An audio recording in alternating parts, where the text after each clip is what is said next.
This week, for fun, we are diving into mystery and mysticism and talking about why estimation is essentially witchcraft. And so it starts with being summoned. That's the request you can see being summoned over here on the right. And your stakeholder says, how long will this take? Talking about a project or an activity.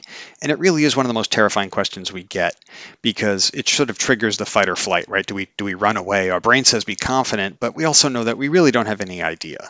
And of course, their expectation is looking for a precise number or date. And the reality is we're just really guessing. So that's when it starts with our ritual. And so first we stare at the task like it'll explain ourselves, and then we say, well, how bad could this be? And we have our, start thinking like a spell. And maybe we look at the old estimates, but we know that those were wrong. So then we ask our teammates, and we get the classic "it depends" answer. So then we say, okay, well, we'll talk about that for 2 to 3 weeks based on vibes.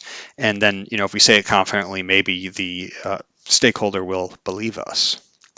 But then it's time to pull out our cauldron of estimation, and our recipe is made up of the following ingredients, which is 20% logic, 30% professional optimism, and about 50% the lies we tell ourselves. And then for some extra flavor, we throw in a small percent hope that no one changes scope, which we know they will, and a little buffer just so nobody yells at you. So, and here we have our final formula, which is the trauma plus coffee divided by denial. So, there's a formula for coming up with the estimates that we put into our cauldron of sticky notes here. And then at the end, the spell's been cast, right? And you've put them in, you've cast your spell, and everybody nods like you put some magic together.